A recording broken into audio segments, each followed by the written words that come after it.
여러분, 사도신경의 제일 첫머리가 무엇입니까? 나는 전능하신 아버지 하나님, 천지의 창조주를 믿습니다 입니다. 그 가운데서 형용과 서술의 말들을 다 빼고 그 문장의 뼈대만 이야기하면 오늘 설교 제목이 되는데, 나는 하나님을 믿습니다, 이렇게 됩니다. 영락교회 성도 여러분, 어떤 때 어떤 상황에 계시더라도 나는 하나님을 믿습니다, 이렇게 고백하실 수 있어야 합니다. 나는 하나님을 믿습니다. 그래서 여러분, 우리 모두는 하나님을 믿습니다. 하나님 한 분만 믿습니다. 제1계명에서 하나님께서는 너는 나 외에 다른 신들을 내게 있게 하지 말라고 말씀하셨습니다. 그래서 우리는 하나님 아닌 존재를 믿어도 안 되고, 또 두 하나님, 세 하나님, 네 하나님 이렇게 믿을 수도 없습니다. 우리는 한 분 하나님만 믿습니다. 그리고 그 하나님께서는 성부, 성자, 성령 삼위로 계시는데 이 삼위는 일체입니다. 또 우리는 창조하신 분, 창조주 하나님을 믿습니다. 그래서 창조주를 믿기 때문에 그 어떤 피조물도 우리는 믿지 않습니다. 아무리 웅장한 산이라도, 넓고 깊은 바다라도, 하늘에 빛나는 해와 달과 별이라도 우리는 믿지 않습니다. 그 어떤 동물, 식물, 미생물 할 것 없이 우리들은 믿지 않습니다. 우리들은 이 우주를 구성하고 있는 그 어떤 것도 믿지를 않습니다. 우리들은 오직 창조주 하나님 한 분만 믿습니다. 하나님을 빼놓고 그 나머지 모든 것은 하나님께서 만드신 것이고, 그것들은 영원전부터 영원까지 계신 유일한 생명의 근원 되시는 하나님으로부터 생명을 부여받아서 존재하는 것에 불과한 것입니다. 여러분, 그래서 우리들은 나 자신도 믿지 않습니다. 우리 각자도 하나님의 피조물에 불과하기 때문입니다. 마찬가지로 우리는 다른 사람도 숭배하지 않습니다.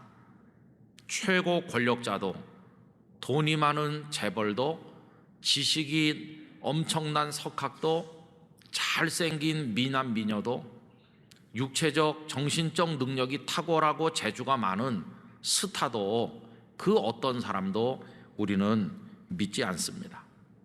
그저 존경할 뿐이고 칭찬하고 박수할 뿐이지 결코 신앙의 대상은 아닙니다. 여러분, 마찬가지 원리에 따라서 우리 주변에 있는 사람들을 우리는 사랑하고 그분들을 위해서 기도하고 격려하기는 하지만 믿지는 않습니다. 너무나도 소중한 부모님, 배우자, 자녀들, 형제 자매, 스승, 친구, 우리 주변에 훌륭한 분들이 많이 있지만 그분들은 우리가 사랑해야 될 대상이요, 기도해드려야 될 대상이요, 축복을 빌어줄 대상일지 우리가 믿을 대상은 아닙니다. 영광과 찬송과 경배는 오직 하나님 아버지 한 분만 받으셔야 되는 것입니다. 하나님께서는 천지를 창조하실 만큼 전능하심을 우리는 믿습니다. 하나님께서는 하시지 못할 일이 없습니다. 사람이 할 수 없는 일을 하나님께서는 하십니다. 하나님께서 하시는 그 모든 일들이 우리 사람들에게는 기적으로 보이기도 하지만 하나님께는 기적이 아니라 너무나도 당연한 것입니다. 하나님께서는 그 전능하심으로 안 계신 곳이 없으시도록 어디에나 충만하게 존재하고 계십니다. 하나님께서는 시간과 공간을 초월하여 계십니다. 그러나 우리 사람은 그렇지 못합니다. 사람은 시간의 제약 안에 갇혀 살기 때문에 지금 여기 있는 사람은 과거에는 없었습니다. 지금 여기 있는 사람은 미래에도 없을 것입니다. 또 사람은 공간의 제약을 받고 있기 때문에 여기 있는 사람이 저기에는 없습니다. 저기 있는 사람은 여기에는 없습니다. 그러나 하나님께서는 동시에 여기도 계시고 저기도 계시고 오늘 이 자리에도 계시고 지구 반대편에도 계시고 대한민국에도 계시고 압제받는 북한 동포들 지하교회 성도들의 숨어진 예배 속에도 계시는 것입니다. 하나님께서는 어디나 충만하게 존재하십니다.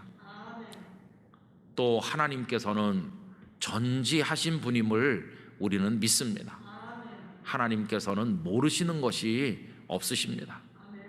하나님의 무궁한 지혜와 지식을 창조하실 때 우주 만물 삼라만상 속에 다 담아 놓으셨기 때문에 눈에 보이지 않을 만큼 작은 것으로부터 크기를 측량할 수 없는 우주에 이르기까지 그 모든 것이 경이롭고 신비롭고 놀라웠게 우리가 상상도 못할 기묘한 모습으로 우리 앞에 있는 것입니다.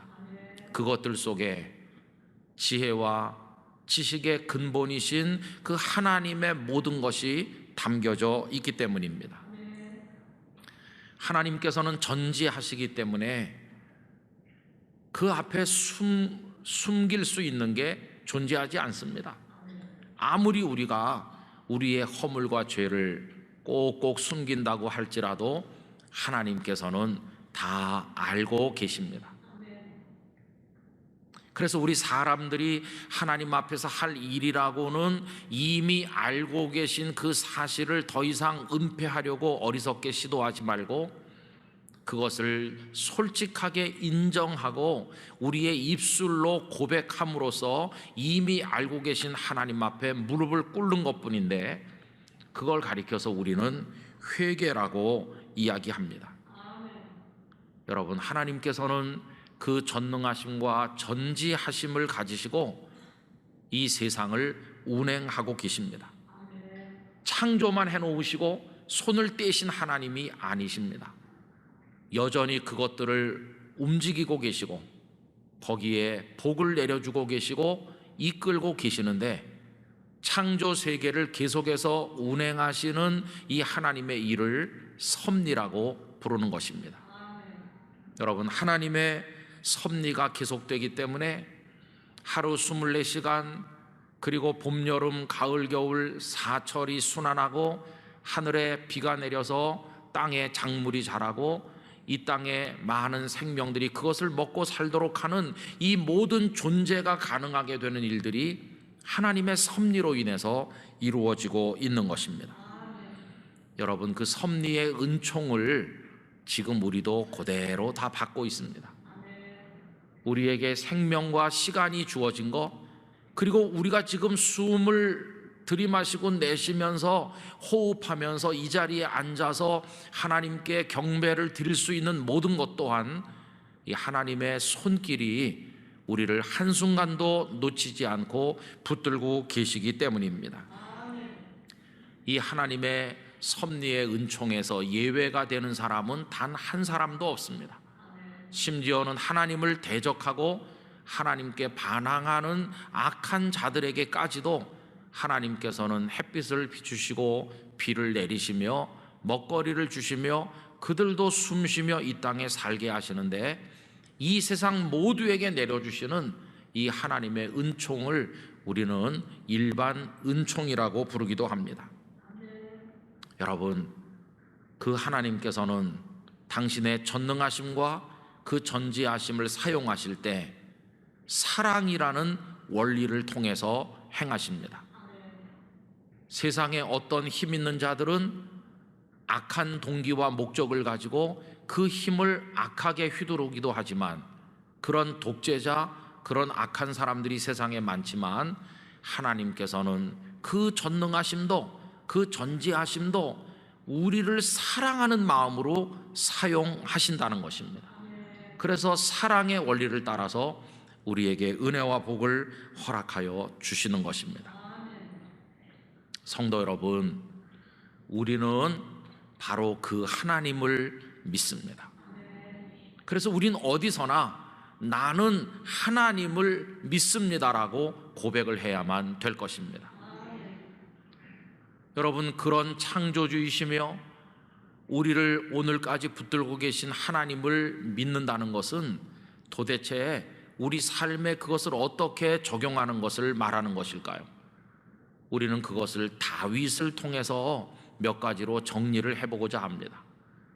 그것을 정리하는데 오늘 본문이 우리에게 매우 유익하다고 생각합니다. 첫째로 우리는 하나님께서 우리 자신을 지으셨다는 사실을 반드시 믿고 살아야만 됩니다. 다윗은 그것을 믿었습니다. 오늘 읽은 본문 가운데서 13절로 15절까지 말씀 우리 다 같이 읽어보도록 하겠습니다. 주께서 내 내장을 지으시며 나의 모태에서 나를 만드셨나이다. 내가 주께 감사하옴은 나를 지으심이 심히 기묘하심이라. 주께서 하시는 일이 기이함을 내 영혼이 잘 아나이다. 내가 은밀한 데서 지음을 받고 땅의 깊은 곳에서 기이하게 지음을 받은 때에 나의 형체가 주의 앞에 숨겨지지 못하였나이다. 아멘. 하나님께서 나의 모든 것을 만드셨다고 고백을 하지 않았습니까? 여러분, 거울 앞에 서셔서 오늘 집에 돌아가시면 한참 바라보시기 바랍니다. 하나님께서 나를 만드셨다. 이걸 믿어야 합니다. 두 번째로, 그렇기 때문에 우리는 결코 초라한 존재, 멸시받아도 좋을 존재가 아니라 하나님 앞에 귀한 존재라는 사실을 깨닫고 살아야 합니다. 오늘 말씀 16절을 함께 읽겠습니다.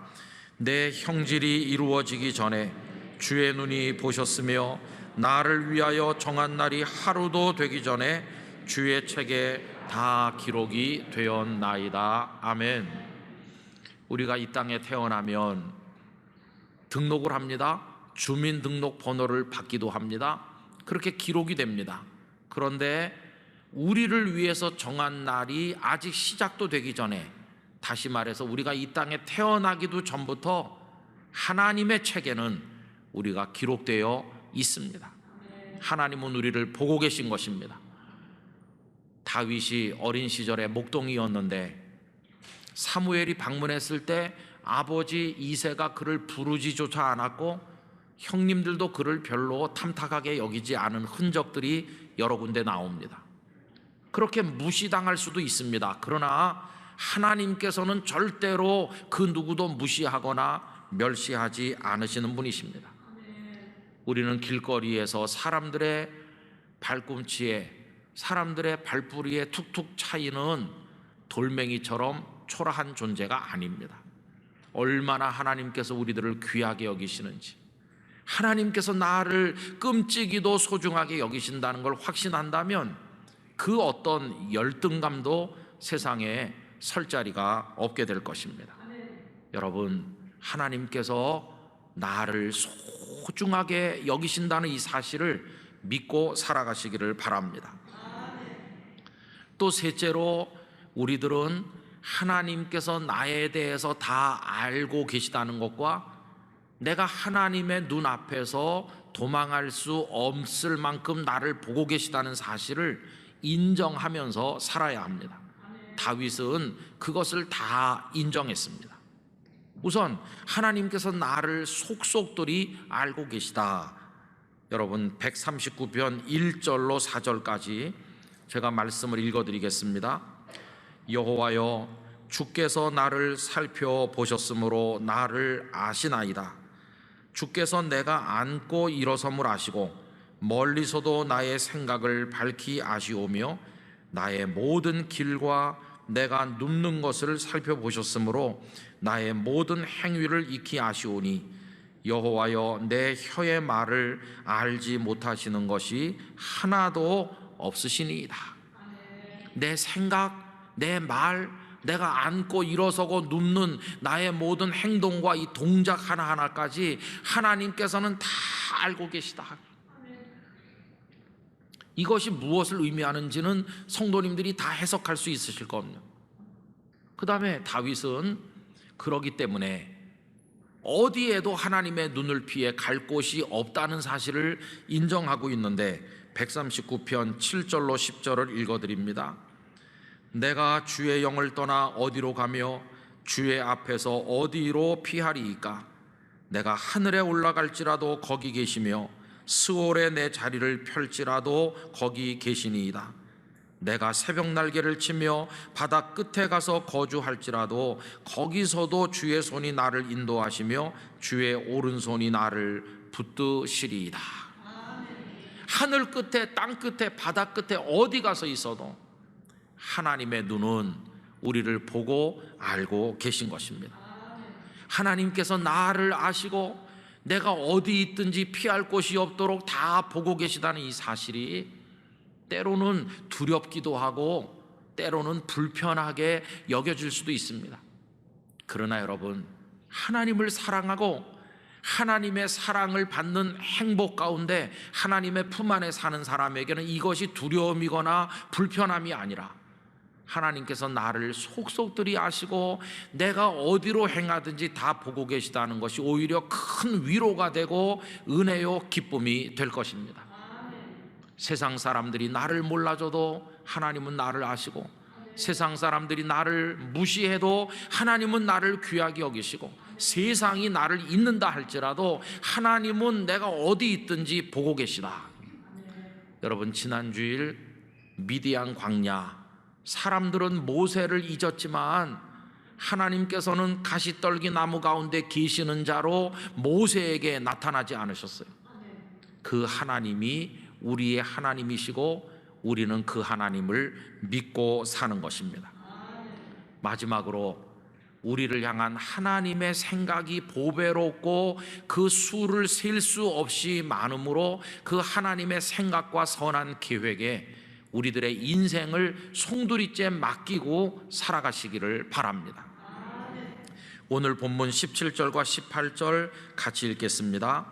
하나님이여, 주의 생각이 내게 어찌 그리 보배로우신지요, 그 수가 어찌 그리 많은지요. 내가 세려고 할지라도 그 수가 모래보다 많도소이다. 내가 깰 때에도 여전히 주와 함께 있나이다. 할렐루야. 하나님께서 우리들을 생각해주고 계시다는 것입니다. 그런데 그 생각이 우리를 힘들게 하려고 하는 나쁜 생각인 것이 아니라 보배로우신 생각을 하고 계시고, 그 생각의 가지수가 얼마나 많은지 모래보다도 많아서 셀 수가 없노라고 이야기했습니다. 베들레헴의 보잘것없는 목동이 이스라엘의 위대한 왕이 되었습니다. 여러분, 누가 생각한 결과입니까? 다윗이 생각을 많이 하고 꿈을 꾸고 노력을 해서 그렇게 된 것입니까? 아닙니다. 다윗은 자신의 인생조차 가늠하지 못하고 있었지만 하나님께서 저 다윗을 내가 어떻게 사랑하고 어떻게 복을 줄 것인가 많이 생각하시고 다윗의 인생을 계획하셔서 하나님의 뜻이 이루어지니 그가 왕이 된 것입니다. 여러분, 하나님께서는 그렇게 우리들을 생각하고 계시다는 겁니다. 그래서 하나님께서 나같이 보잘것없는 자를 위하여 생각하고 계시다는 게 이 다윗에게 얼마나 감동이 되었는지 시편 8편 4절에서 이렇게 고백하였습니다. 사람이 무엇이기에 주께서 그를 생각하시며 인자가 무엇이기에 주께서 그를 돌보시나이까. 여러분, 여기 사람, 인자 그 자리에다가 우리 성도님들의 이름을 집어넣으셔서 한번 읽어보시기 바랍니다. 하나님, 저 기만무게가 도대체 뭐라고? 세상 사람도 저를 생각해 주지 않고 다 잊었는데 도대체 나같이 부족한 존재가 뭐라고 나를 생각해 주십니까? 그리고 나같이 보잘것없는 자가 도대체 뭐라고 그렇게 나를 돌보고 계십니까? 여러분, 이게 다윗의 감격이었어요. 쪼무레기 아이가 쪼로록 학교 갑니다. 그리고는 뭐 노느라고 정신없어요. 공부도 하고 놀고 엄마 생각 잊어버려요. 그러나 엄마는 이 녀석을 보내고 하루 종일 아들 생각합니다. 딸 생각합니다. 집에 오면 맛있는 간식 줘야지 생각합니다. 저녁 식사에 반찬을 뭘 줄까 생각합니다. 엄마는 그 녀석이 입을 옷도 사옵니다. 엄마는 계속 생각합니다. 그 녀석은 와서 아무 생각 없이 맛있는 거 그러면서 먹습니다. 그런데 그것이 자기가 지금 먹고 입고 있는 그것이 엄마가 계속 생각했기 때문에 자신에게 주어졌다는 것을 이 녀석은 철이 없어서 잘 모릅니다. 여러분, 마찬가지로 우리가 오늘 누리고 살아가는 인생의 모든 것이 하나님께서 저와 여러분을 위해서 많이 보배로운 생각을 하셨고 그 가지수가 헤아릴 수 없을 만큼 많기 때문에 우리가 지금 누리고 있음을 잊어서는 안 될 것입니다. 하나님께서 우리를 위해 생각하고 계시다. 어떤 사람이랑 가까이 있으면 이렇게 물어보죠. 무슨 생각해요? 이러죠. 하나님께 여쭤보세요. 무슨 생각하세요, 하나님? 그러면 하나님께서 김 목사 너에게 무슨 복을 줄까 생각 중이야. 얼마나 흥분되는 거예요. 하나님께서 우리를 위해서 아름다운 생각을 하고 계시고 우리 가정, 우리 영락교회, 한국교회 미래를 생각하고 계시다는 걸 우리가 마음에 깨닫는다면 너무너무 흥분되는 거예요. 하나님 우리를 생각하고 계시다. 저는 하나님께서 어려움을 겪고 있는 이 땅의 교회들을 생각하고 계신 줄 믿습니다. 대한민국을 생각하고 계시는 줄 믿습니다. 어떻게 이 땅에 자유민주주의가 꽃이 필 수 있도록, 어떻게 복음 통일이 될 수 있도록 할 것인지 하나님께서는 생각하고 계획하고 계시고 때가 되어 그것이 이루어지는 날이 올 줄로 믿습니다. 하나님의 생각이 아름답고 보배로운 생각이 좀 많았으면 그렇게 소망하면서 하나님께 우리를 맡겨 기도하는 것입니다. 가끔씩은 우리를 향한 하나님의 생각이 우리 생각과 좀 달라서 우리가 굉장히 당황할 때도 없지 않아 있지만, 그러나 하나님은 선하신 분이시기 때문에 지금은 이해가 되지 않아도 하나님의 생각과 계획에 우리를 맡기면 마지막에는 최상의 결과를 주실 줄로 믿습니다. 말씀대로 365 요즘에 욥기를 읽고 있는데 얼마나 욥이 고난을 깊이 아프게 겪고 있습니까? 잘 이해하기 어려웠습니다. 그러나 욥의 마음속에 한 가지 확신은 하나님께서는 나의 가는 길을 알고 계시고 나를 단련하시면 내가 순금같이 될 거 그거 믿습니다라고 얘기하지 않습니까? 욥기 23장 10절 그러나 내가 가는 길을 그가 아시나니 하나님께서 나를 많이 생각하시고 계획하시고 알고 계신다. 그가 나를 단련하신 후에는 내가 순금같이 되어 나오리라. 이게 욥의 믿음이었습니다. 여러분, 이렇게 나는 하나님을 믿습니다라고 말하면서 그 하나님을 우리 삶에 모셔드리고 살아가게 될 때 그때 우리를 가리켜서 하나님을 경외하는 사람이라고 말하게 되는 것입니다. 영락교회 성도 여러분, 하나님을 믿으시지 않습니까? 더 잘 믿으시기를 바랍니다. 하나님을 더 가까이 하시기 바랍니다. 밤으로 낮으로 교통하시기 바랍니다. 하나님밖에는 내게 없습니다라고 고백하시기 바랍니다. 나의 힘이시고 나의 소망이시고 나의 생명의 근원이 되시는 내 하나님을 나는 믿습니다. 그렇게 고백하시기를 바랍니다. 나는 하나님을 믿습니다라는 이 고백이 진정한 고백이 될 때 그것은 우리에게 생명의 축복이 되어서 다가오게 될 것입니다. 영락교회가 흔들리는 세상 속에서 흔들리지 않고 우리 성도들이 요동하는 세상에 같이 요동하지 않고 모든 것을 쓸고 내려가는 혼란한 속에서 쓸리지 않으려면 나는 하나님을 믿습니다. 이걸 굳게 붙드셔야만 될 것입니다. 이 믿음을 가지고 아름답게 끝까지 하나님의 자녀로 살아가시는 여러분 모두가 되시기를 간절히 축복합니다.